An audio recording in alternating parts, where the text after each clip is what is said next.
Have you ever wondered how a scattered group of nomadic tribes from the vast unforgiving steppes of Mongolia managed to build the largest contiguous land empire in human history? It's a story of ambition, brutal efficiency, and a leader who changed the world forever. This is the incredible story of the rise of the Mongol Empire. Our story begins in the late 12th century. The land we now know as Mongolia was a patchwork of warring tribes. Life was harsh, loyalty was fleeting, and survival was a daily struggle. Into this chaotic world, a boy named Temujin was born. His early life was marked by tragedy and hardship. His father was poisoned, his family was abandoned by their clan, and he spent his youth as an outcast, constantly fighting for his life. But these struggles didn't break him. They forged him into a brilliant and ruthless leader. Through sheer force of will, strategic genius, and an unmatched ability to inspire loyalty, Temujin began to unite the disparate Mongol tribes. He didn't do it just through conquest. He did it by creating a new social order. He broke down the old tribal aristocracies and promoted people based on merit and loyalty, not their bloodline. This revolutionary idea created an incredibly devoted and unified fighting force. By 1206 he had successfully brought all the tribes of Mongolia under his banner. At a grand assembly, a Kurultai, he was proclaimed the Great Khan and given a new name, Genghis Khan, meaning the universal ruler. With a unified nation behind him, Genghis Khan turned his sights outward. But what made the Mongol army so unstoppable? It wasn't just about numbers. It was about speed, discipline, and tactics that were light years ahead of their time. The heart of the Mongol army was its cavalry. Every Mongol warrior was a superb horseman, trained from childhood to ride and shoot a bow with deadly accuracy from the saddle.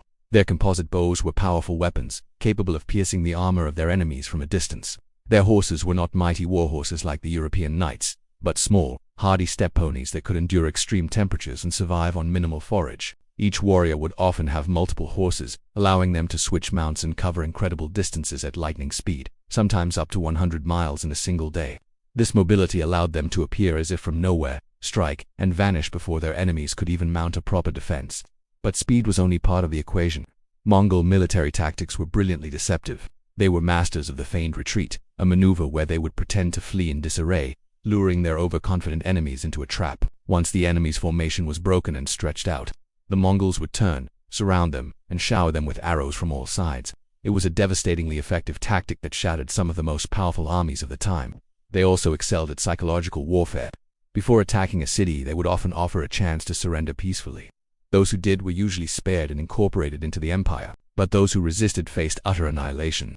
The Mongols would make examples of defiant cities, ensuring that tales of their ruthlessness spread far and wide. This terror was a deliberate strategy. It made future cities more likely to surrender without a fight, saving Mongol lives and resources. Genghis Khan's first major campaigns were against the Western Shire and the Jin dynasty in northern China. Here, the Mongols faced a new challenge: fortified cities. Nomads were not traditionally skilled in siege warfare, but they were quick learners. They would capture engineers and artisans from the lands they conquered and force them to build siege engines like catapults, trebuchets, and battering rams. They even learned to divert rivers to flood cities or undermine their walls. Their adaptability was one of their greatest strengths. After securing much of northern China, the Mongol gaze turned west, towards the wealthy Khwarezmian Empire in Central Asia. Initially, Genghis Khan sought trade and diplomatic relations. But when a Mongol trade caravan was murdered and the Shah of Khwarezm refused to hand over the responsible governor, he unleashed the full might of his army. The invasion of the Khwarezmian Empire from 1219 to 1221 was one of the most destructive campaigns of the era. Great cities like Samarkand, Bukhara, and Urgench, centers of learning and culture, were razed to the ground. The Mongol conquest tore through Central Asia, leaving a trail of devastation but also absorbing new territories and peoples into their rapidly expanding empire. Genghis Khan died in 1227, but his vision did not die with him. He had laid the groundwork for an empire that would continue to expand under his sons and grandsons. Before his death, he divided the empire into different khanates to be ruled by his descendants. His son Ogedei became the next great Khan and continued the conquests with relentless energy. Under Ogedei, the Mongols completed the conquest of the Jin dynasty in China and pushed further west. One of the most famous campaigns was the Mongol invasion of Europe, led by the brilliant general Subutai and Genghis's grandson Batu Khan.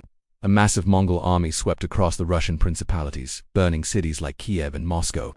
They then surged into Eastern Europe, defeating a combined force of Polish and German knights at the Battle of Lignica and annihilating the Hungarian army at the Battle of Mohi in 1241. Europe was in a state of panic. It seemed nothing could stop the Mongol horde. The only thing that saved Western Europe from a full-scale invasion was the sudden death of Genghis Khan back in Mongolia. According to Mongol tradition, all princes of the bloodline had to return to the capital to elect a new great Khan. Batu Khan and his forces turned back, and while they established a firm grip on Russia with the Golden Horde, they never launched another concerted invasion of Western Europe. It was a pivotal moment in world history. The Mongol Empire reached its zenith under Genghis Khan's grandson, Kublai Khan. He focused his efforts on conquering the remaining Song dynasty in southern China, a feat that took decades of campaigning. In 1271, he established the Yuan dynasty, becoming the first non-Han emperor to rule over all of China. He moved the capital to what is now Beijing, and presided over a vast, multicultural empire. The Mongol Empire was not just a story of conquest, it was also a story of connection. For about a century, under the so-called Pax Mongolica, or Mongol peace, they established an unprecedented level of stability and security across the vast Eurasian landmass. They built a sophisticated postal relay system called the Yam, which allowed messengers and merchants to travel safely and quickly across the continent. This revitalized the Silk Road, leading to a massive exchange of goods, ideas, technologies, and cultures between East and West. Gunpowder, the compass, and printing technology made their way to Europe, while Western goods and ideas flowed east. It was one of the first great eras of globalization. However, the very size of the empire made it difficult to govern. After Kublai Khan's death in 1294, the empire began to fracture. The four main Khanates, the Yuan dynasty in China, the Golden Horde in Russia, the Ilkhanate in Persia, and the Chagatai Khanate in Central Asia became functionally independent and often fought among themselves. Over time, the Mongol rulers in these regions adopted the local cultures and religions, and their distinct Mongol identity began to fade. By the late 14th century, this once mighty empire had dissolved, leaving behind a legacy that continues to shape our world today. From a boy born into chaos to the ruler of the largest empire in history, the story of Genghis Khan and the Mongols is a powerful testament to the forces of ambition, strategy, and historical change. They were brutal conquerors, yes, but they were also unifiers who connected the world in ways it had never been connected before. Their impact on trade, warfare, culture, and the very map of the world is undeniable. Thanks for watching. If you found this journey through history fascinating, don't forget to like, subscribe, and hit that notification bell for more stories that shaped our world. See you next time.